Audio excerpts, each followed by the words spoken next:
Hi there, and welcome to another episode of the Sudds-R-Us podcast. We thank God for another opportunity to share with you and this platform that God has provided us with. We're so grateful. We don't take it lightly. We also like to give a shout out to the president and the CEO of BS3 Network, Ben Sutter III, where he offers so many various content and various other podcasts. There's about 30 of us on BS3 Network, which now is aired on Roku TV. And that's our web link. If you have not already downloaded, we encourage you to do so because we offer content around sports, music, life, marriage, relationships, politics. We even have church on Sunday, spirituality. What else do we have? Comedy, Yes, politics. I think I mentioned that, yes, as yes. well as education, society, culture, TV, and movie reviews. So we encourage you to check it out. BS3 Network is on Roku TV. Also, he offers coaching. If you would like to get connected and get started in this podcast arena, we encourage you to reach out to him. Not that you have to be a part of BS3 Network. He is selfless and would love to coach you through that process. Reach out to him at that website on your screen. And if you'd like to touch base with us, Sudds-R-Us Podcast, we are at the Gmail account that's listed on your screen as well. We'd like to do a station identification before we get started with our special guest. You are now tuned to BS3 Network. Thank you for tuning in, and let's get started with the show. All right, all right. We're on our 18th episode, season 3, and we definitely thank God for that, Yes. for all his many blessings and allowing us to focus on life. We've been on life for a couple months now, so we're going to continue on life. And our topic has been young Black entrepreneurs on the move. This is part 3. Part 1, we had Brother Phillips, and he's an investor. Part 2, we had Brother Gibson, and he's a Gibson Enterprise. He has a trucking business. So now we're on part 3, so we're going to shift back to real estate. You know, when we decided to relocate to Georgia in 2016 after living 35 years in the Bay Area in California to come back and help care for our mothers, the first person we thought of calling was none other than our cousin, Shaheedah, the realtor. Yes. Now, she's the daughter of my mother's brother's daughter. So what she did, she referred us, first of all, to this beautiful, luxurious apartment complex where we lived for 3 years. Yes. And while we was there, she helped us to get acclimated into the metro Atlanta area. And she helped us because she had experienced the dilemma of going through a short sale herself, and she also lived there. So she gave us some very important advice on what to get ready for when we experience this credit change when it comes to the short sale. So after living there for 2 years, when we was ready to buy a house, you know who we called. There's only one person we could have called was Shaheedah, the realtor. Our cousin. So we're so excited today. Yes. We're enthusiastic and truly grateful that our cousin is joining us today. Now, she counseled us, she represented us, and she even advocated above and beyond the call of duty as our realtor. We were really impressed. Not only were we impressed, but we were grateful for her commitment and her dedication. Yes. So she's a former 14-year high school business teacher with a master's degree in business education and realtor, licensed since 2003. Now, in her bio, she said that she has taken her love for education and real estate, and she merged them with social media, helping thousands of America across this country confidently, with over 5 million views on YouTube. Wow. And over 105,000 subscribers. Features on Zillow and highlighted as one of the top 5 realtors to watch on YouTube. She stresses that homeownership and investing are the key components to building wealth, and that too many people are sitting on the sidelines because they don't understand how easy it really is.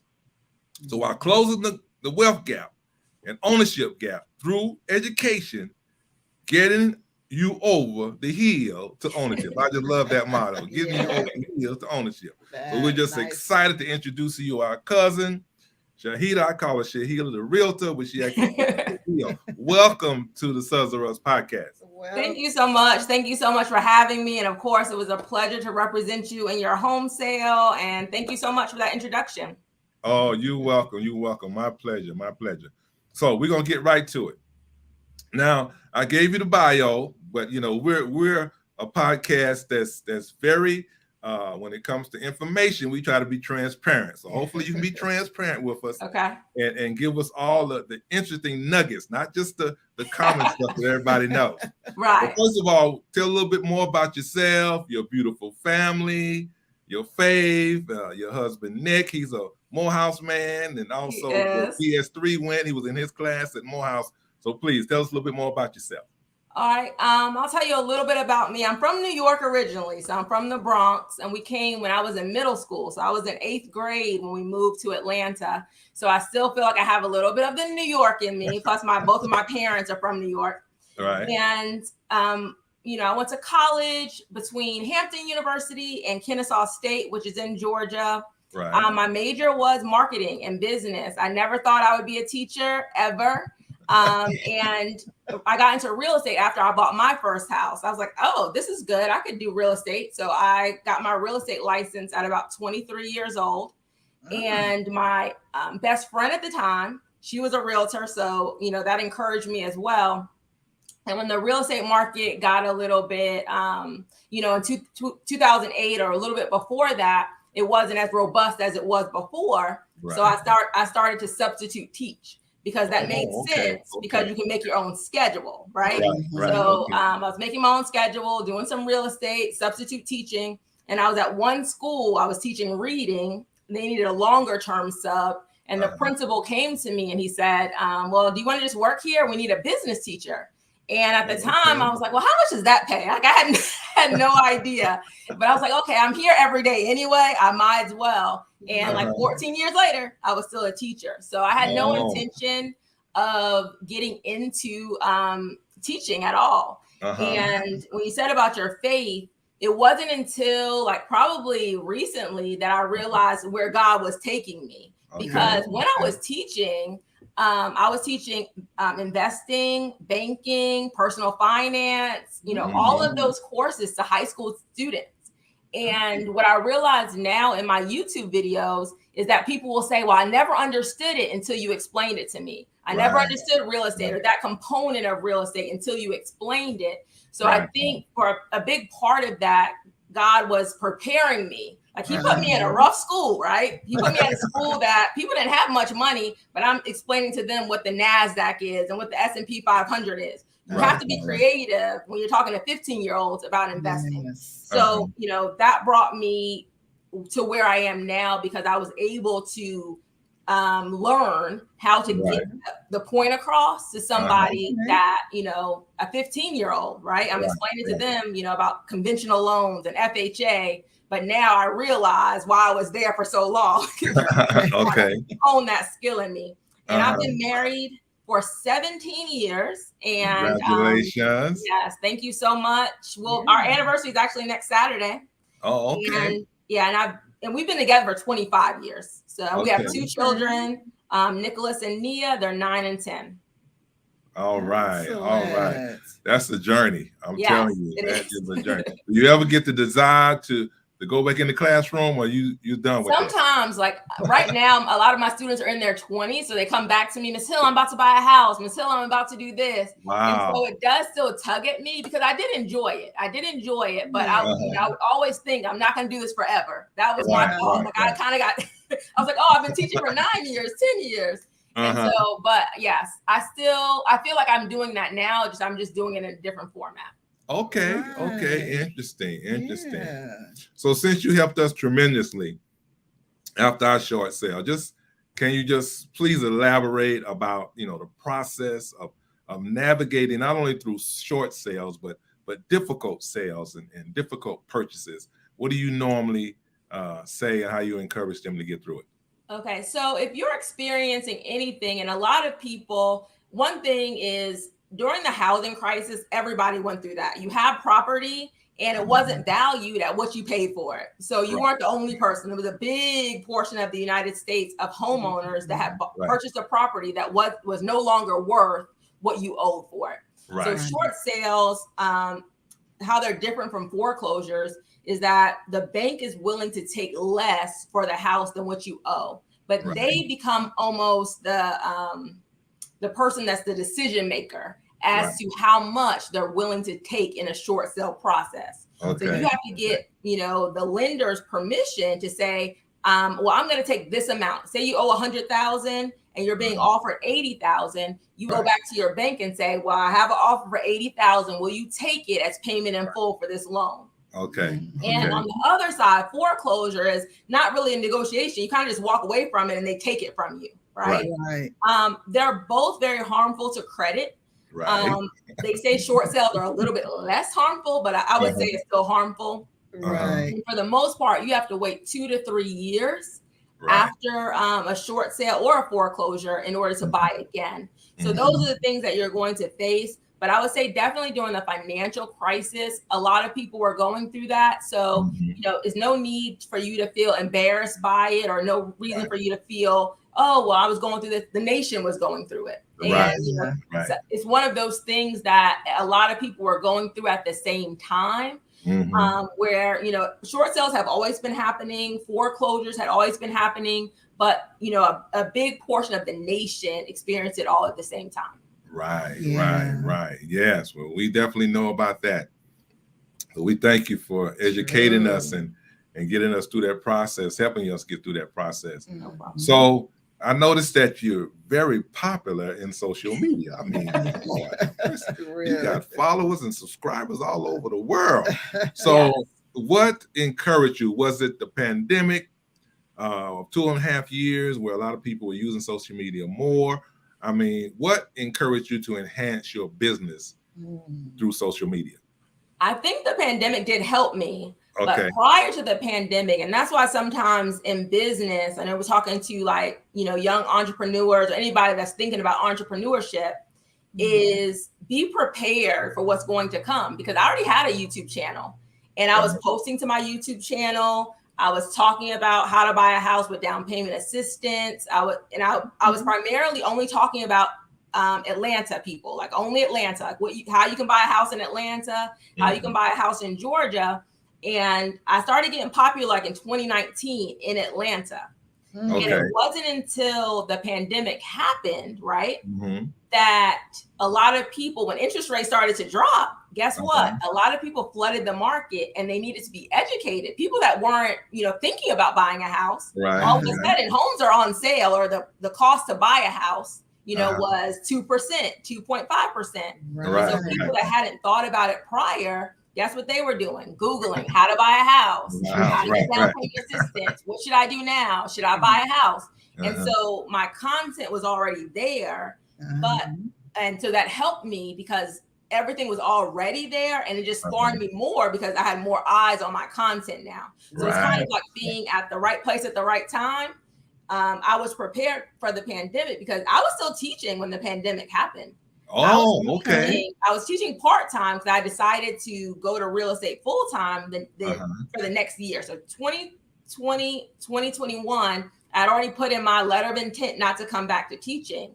So I was kind of already planning on doing that, but the pandemic spurred it. And I was still nervous. Like when the pandemic happened, the real estate market, everybody said the real estate market was going to crash, right? So everybody was kind of scared at that point during the pandemic. And I was as well, but I knew, I said, let me just stick with my plan. Let me stick with my plan to leave teaching that year. But I just accelerated because everybody was looking for that information. I made sure I had the information that they needed at that time. Okay. All right. Wow. That's impressive that you're using that social media to enhance your business, of course. Yes. But all that I've watched, you're empowering people and inspiring, motivating them as well to, to branch out there, but equipped with the information, and not being blindsided or just not knowing, so yeah. Yes. And Yeah, a I try very as much as possible through social media to just make people know how to communicate with lenders, know how to communicate with real estate agents, so they feel like my whole tagline, getting you over the hill to home ownership, confidently buy your first home, because a lot of people are intimidated by the process. Like, what do I say to the agent? What do I say to the lender? What if my credit's not bad? Right. So I kind of just put that in plain language and help people make have those conversations. Yeah, it can be overwhelming too. Yes. You know, and for the long haul sometimes, you know, Yes. you've gone through that 3-4 times and it's like, oh my goodness. Right. Yes.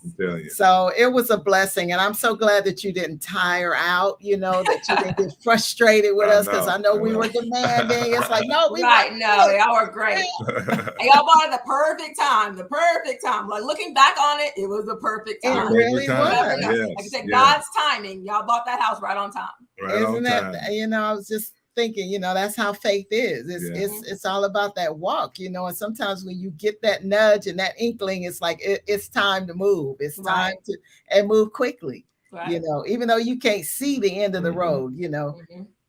So let's interesting before you get to that your question, and she can elaborate on this with your question, but you know, we're getting calls. I mean, we're inundated with calls. We have property in 3 different states. Right. North Carolina, South Carolina, and Georgia. And we're getting calls on all of these properties. I mean, 2 and 3 a week. Postcards too. Postcards. You want to sell? Everything. So I just wanted to lead into her question with that statement. Go ahead. And we know, you know, the housing market is booming right now, right? You want to expand on that a little bit?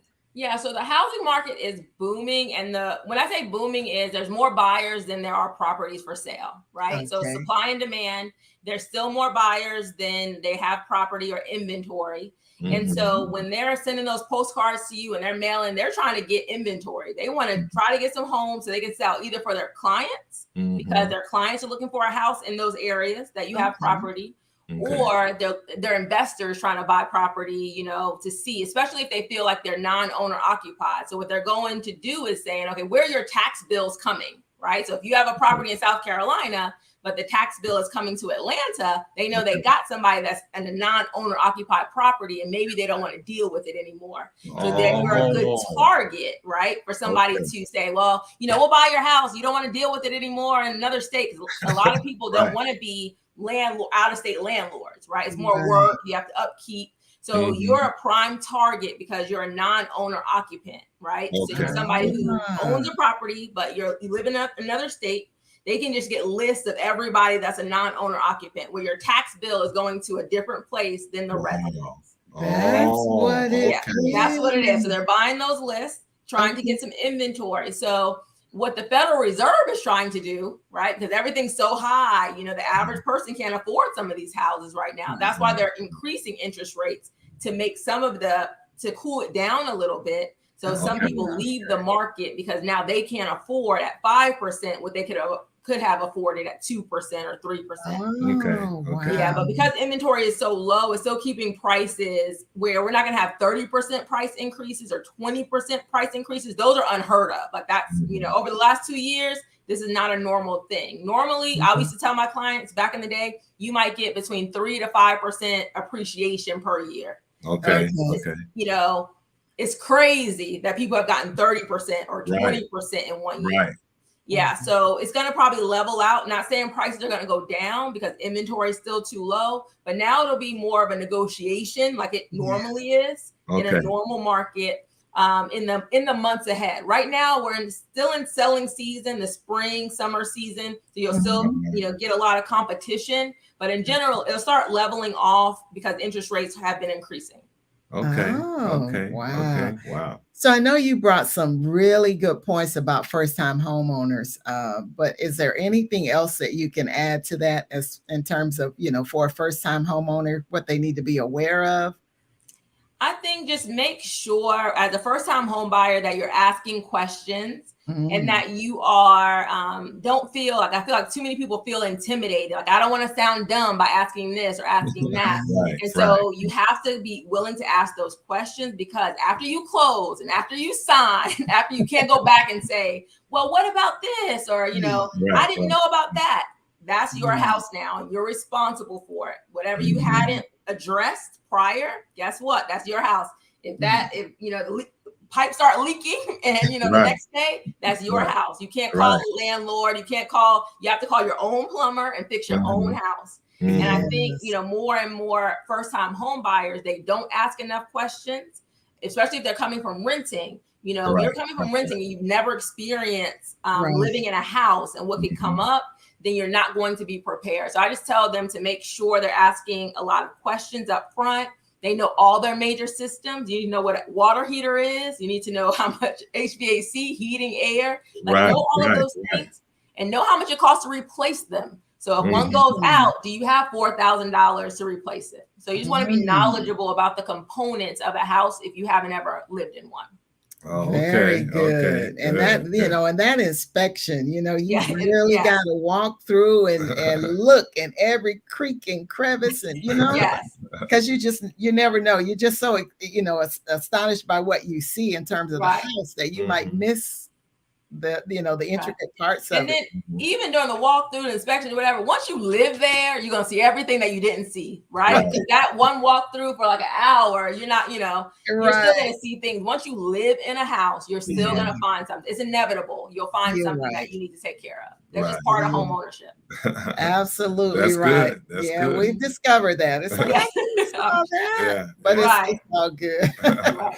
So what should they be preparing themselves for as they, you know, transition from rentership to home ownership? And you may have already addressed that. I kind of wrote some notes just on making sure they have enough money, right? You know, make sure you have enough money. So I say save 7%. So my recommendation, FHA loan or conventional, the lowest conventional loan is 3%, FHA 3% down, FHA is 3.5%. And then if you do have to pay some closing, you could estimate another 3 to 3.5%. So if you save 7%, you should be pretty prepared to cover both, if you have to cover both, right? And then you also want to make sure you have money saved. So say you save 7%, we're at like $100,000 house. You save $7,000, and then you use that $7,000 toward your closing costs, your down payment, and now something happens. Now all your money's gone, right? So you don't just need that money saved. You need some other money saved for, you know, maintenance issues, things that might come up, you know, 3 to 6 months of expenses at least that you're not touching. You need that saved as well. So those kinds of things you want. And I say don't spend more than 25 on the conservative side, 35% on the the highest level of your take home pay. So take home pay on that mortgage, because again, you don't want to be house poor either. There's other things, other expenses that you're going to have. So try to stay, you know, below 35%. If you can stay to 25%, that old Dave Ramsey rule, then you could, even better. Exactly. I remember when we got our last home in California, and we thought the front, you know, the initial room you walk in, it was just empty. We were like, you know what? Until we can, we're going to just go to the den. So that, you know, that's always been my recommendation. You don't have to like have everything furnished and be top notch as soon as you walk through the door, you know, just a little bit at a time. You know, we're in that Instagram society, though. They want to take those pictures in front of their furniture, in front of their, you know, nice refrigerator. But you're exactly right. People need to build over time. Don't think you have to do everything at once. You're right. You're absolutely right. All right. So this motto, I really love the motto. The other one is closing the wealth gap and home ownership gap through education. I know you previously an educator, and you're still educating people, especially new homeowners and new home buyers. So that particular motto, closing the wealth gap and home ownership gap through education. So elaborate on that just a little bit more. Or you can also mention the one about over the hill. Okay. How did you come up with that? What was the process of coming up with that? When I came up with that, it was more making sure I had a purpose, because initially why I stopped teaching to get into real estate was to make sure I could pick up my kids from school, because I was all over the place. So I wanted to make sure real estate, most, women especially get into real estate so they can have some flexibility. Because you can make your own schedule, you can pick up your kids, you don't miss their programs, that sort of thing. Right. So that was one of my goals. But I said, as I grew, I had to have some bigger vision, because now once I got to the point where I was able to pick up my kids from school, I was like, well, I still got to, still want to have a bigger vision for your business. And so one of the things I realized is, okay, I'm an educator. People say that I explain things well. So let me try to put those two things together and say I can at least help. Especially in the Black community. We're at 44, I tried to look it up today, 43% at most recent of home ownership. So 43% of the Black community owns their own home, where in comparing to, our white counterparts, they're at about 72%. So it's like a 30% difference between who owns a house. And a lot of, a lot of my viewers, subscribers, not all of them, of course, but a lot of them are people of color, because they see me like, let me see what she's talking about. She may understand, where I'm coming from a little bit better. And so I'm aware of that, that home ownership gap, and that home ownership gap directly correlates to the wealth gap. Because the majority of Americans, their home equity is where all their wealth is. Right. Yes. If you don't have a house, you can't access that equity, right? And so that doesn't lead to the amount of wealth that other people have if you don't have a house to begin with. So I think that's my goal, is if I can get more and more people to be educated about home ownership and they can own their home, over the long term, that should increase their wealth, because it's almost forced savings. Every time you make a mortgage payment, you're paying off that mortgage, and whether you'll take advantage of it or you're going to pass it down to your children, if they can take advantage of that equity is is one way, not the only way, but one way for you to build wealth in your family, especially generational wealth in your family. Okay. Yeah. And that leads me right into the next question. So that legacy. The legacy that you're building, the legacy that you want to leave to your children, give us a little bit more information on that. Yeah, I think it's definitely just kind of instilling in them the closing of this wealth gap through home ownership and kind of encouraging that. I also hired them this year because one of the things what I realized is you could write off up to, I think, $12,000 or so, right? You could write off if you hire your children to work in your business. So, and not to just pay them, like I'm not giving them $12,000, right? Because now that they have an earned income, they can open up Roth IRAs. So these Roth IRAs can be opened, as long as you have an earned income, which they would get it from my business, they can open up a Roth IRA. And so if they're not touching the money, right, they could be, millionaires by the time they hit their 20s or maybe their early 30s. And they're just, so now they make videos with me on another channel, but trying to build that, because one thing in YouTube, you have to kind of think past this. Like, am I gonna make these videos forever, or is there gonna be somebody that can pass this channel on to that I built up to say, okay, who's gonna take it over? And I think in more and more businesses, we have to think about succession planning, like who's coming next, who's going to be that next person that could, do this channel with me, do some of these videos with me, so my audience gets familiar with them. So if I did step away, Dave Ramsey is excellent at this. I don't know if y'all follow Dave Ramsey and his podcast. He's always bringing on guests. He has all his children, his daughter. So if he wanted to step away, a daughter or somebody else would take his place, and the audience is already comfortable with that. Right. So we was talking earlier about, your children. You said they're 9 and 10. Yes. So when you look at that legacy building and transferring of ownership, now you're actually hiring them at 9 and 10. So what does that look like when it comes to taxes and payroll? So you can't write it all up. One thing, they're not taxed. So up to that 12,000, I don't quote the exact number, but up to about 12,000, whatever you would get for your natural tax deduction per person, single individual, you can pay your children up to that tax free. So, Oh, check with you. Everybody check with their accountant, their CPA. Okay. About how to hire them. But you definitely have to give them age appropriate work, right? So you can't say I've hired them to drive me around, right? Or something.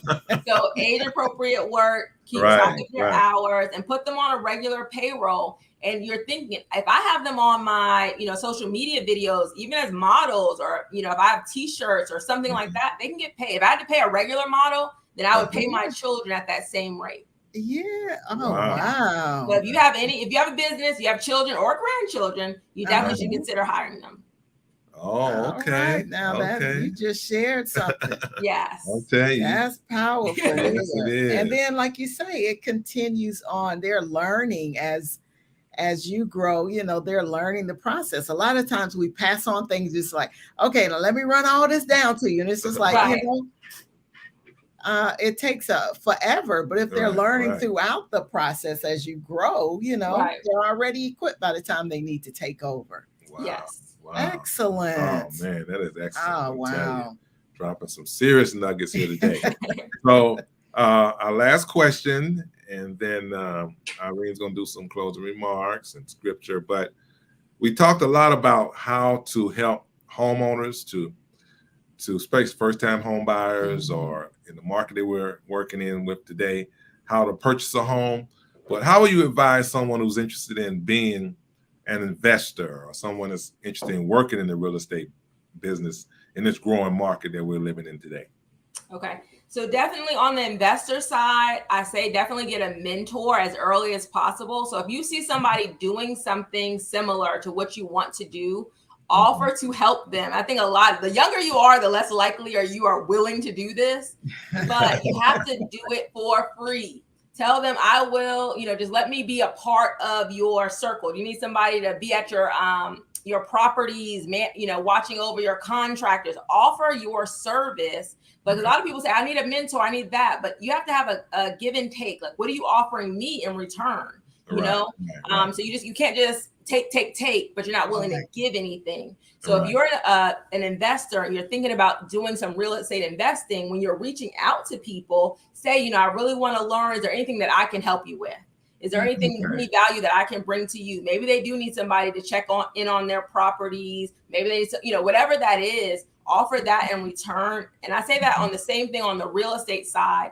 Be willing to be of service to that agent that you're interested in emulating their business, but reach out to them and say, well, how can I help you? I'm just interested. Can I shadow you for the day? Can I help you with something? So just be that person that's not just a taker. Try to give, and then you'll get more value out of that relationship. But I think mentorship is huge in this market, and so many things that are online through this podcast, you can learn YouTube. Everything's out there. You just have to go out and get it. There you go. Good point. That's a good point. So we wanted to see, let's see, we have a Facebook user. I'm not sure who that is, but hey, family. Click on our link. Hey, family. Hello. Hello. So that we can identify who you are. But we appreciate, all that you've shared. And I want to just go ahead and share your social media handles for all of those that are watching. You will be so inspired and empowered by all that Shaheedah Hill is doing. So check her out at her YouTube channel. I thought this was interesting for agent moms. I mean, so there you are giving back, right? Yes, I started that because I said, why did I get in real estate? And to try to, because a lot of people do email me and call me and they're just like, how can I get into this? How can I get in this? And so I said, what area of agents am I best, suited to serve? And I think it is real estate mothers. Because number one, a lot of women get into real estate because they're mothers and they want that extra time and flexibility. But one thing that I realized, though, as I started to get, blow up, as they call it, right? I had less and less time for my children. So what I had intended, right, to do was to say I'm going to have flexibility. But when my business started to grow so much, my daughter was like, I wish you were teaching again, because at least you give me a schedule, right? Because, you know, when you have showings and closing, it's unpredictable. I knew that I left school at 4 o'clock or whatever, but it became unpredictable. So I had to go back and manage my business a little bit better. So I think now I could help, you know, one area I would want to help is real estate mothers who intentionally said, I want to do this for my kids, but maybe they're losing it in, you know, the growth of their business. Right. Oh, okay. So that just one quick question. So, yes, you know, I know you got your daily schedule, but do you like shut down at a certain time and just like no real estate? Yes, I do. So I do have a shutdown time. It's really based on what's going on for the day. Okay. But during the summer, I'm trying to shut down at noon. So, you know, that's my summer schedule, because my husband's a teacher. So he's home, I'm home. Like, so everybody's home. Doing all this stuff. So, but I wake up early. So I wake up at about 5 o'clock or so. I can shut down at noon. And then during the school year, I shut down at 2 before I have to pick them up. Okay. Excellent. See, I love that. You have to do that. You know, I agree with that. Make time for family. Take care of home first. Yes. So here's her Instagram for all of those that are viewing in. Please take note of that, and as well as her Facebook. I like the order you put it in. Facebook is kind of like, you know, it's okay, but still, you got the top 3 up above. So yeah, we just wanted to share that. Did you have anything else before we go into the scripture? No, I just want to thank her so much again for joining us. And if you have, you know, anything else that you've thought about or anything else you want to share before we close out, please feel free to do so. No? Thank you so much. I really enjoyed it. Yeah, if you have any other questions or any other questions come up, people can contact me at any of those social media links. Okay, great. So as usual, we always conclude with a scripture, and this scripture I found fitting. It's like a blessing over your life, because I've seen, and a lot of times you post and I'm like, look at God, he did it again. So this scripture comes from Psalms 121 verses 5 through 8, and I like the version from the Amplified Bible, and it reads, the Lord is your keeper, the Lord is your shade on your right hand. The sun will not strike you by day, nor the moon by night. The Lord will protect you from all evil. He will keep your life. The Lord will guard your going out and your coming in, everything that you do from this time forth and forever. So we just pray that blessing over you as you continue to just, you know, excel and propel, you know, forward as God continues to bless you and your business. So as usual, we always conclude with a kiss, and thank you again. Thank you so much. And much love to you and your family. Love you. Thank you. Love you guys. Love you.